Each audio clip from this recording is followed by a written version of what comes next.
Hello folks, this is pretty interesting. So there's much rhetoric against socialism within the National Socialist Party, you know, the myth that can never be unravelled. So I was just looking through a few different links, quite difficult to find, and I stumbled upon the National Socialist People's Welfare. So I'll read it. I'm holding the camera, so you'll have to bear with me. But basically, I haven't found anything personally that's shoddy about the National Socialist political view. Everything they do is sterling, like, the Wehrmacht, sterling, the Panzer, sterling, the strength of the politic, the body politic, sterling. Now look at the guy who's in charge of. He was in charge of the National Socialist People's Welfare. Now to me, let's just compare him to, let's say, Boris Johnson, the clown. Who would you rather have as your social reformer? Now listen to what happened. So the National Socialist People's Welfare was a social welfare organisation during the Third Reich. The NSV, which is the German National Socialist Volkswohlfahrt, established in 1931 as a local welfare organisation on the 3rd of May 1933, shortly after the party took power in Weimar Germany, what was Weimar Germany.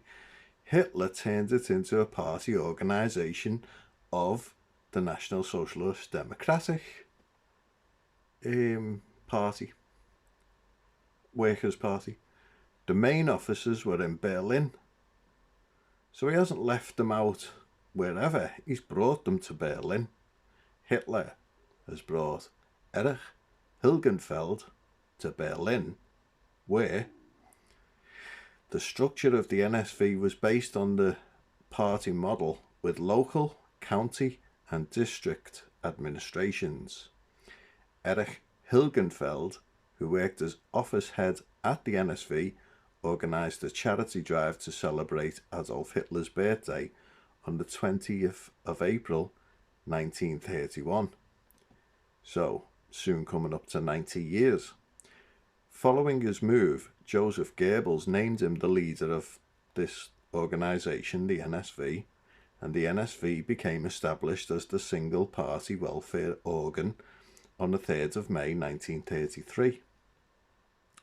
On the 21st of September in the same year, Hilgenfeld was appointed as Reich Commissioner for the Winterhilfswerk, the Winter Support Programme, because there was lots of people to be reached after the mess of the Weimar and the clean-up operation that was National Socialism.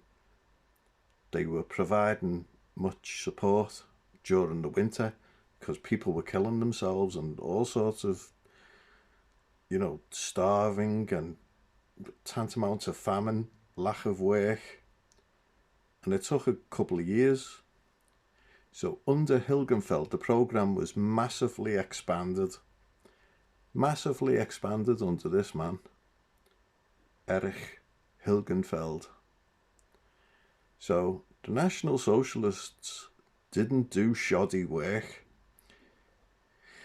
So the programme was massively expanded so that the regime deemed it worthy to be called the greatest social institution in the world. And I think it's quite established that the Germans of the National Socialists were a proud bunch. So for them to say it was the greatest social institution in the world, I'd give it high accolade.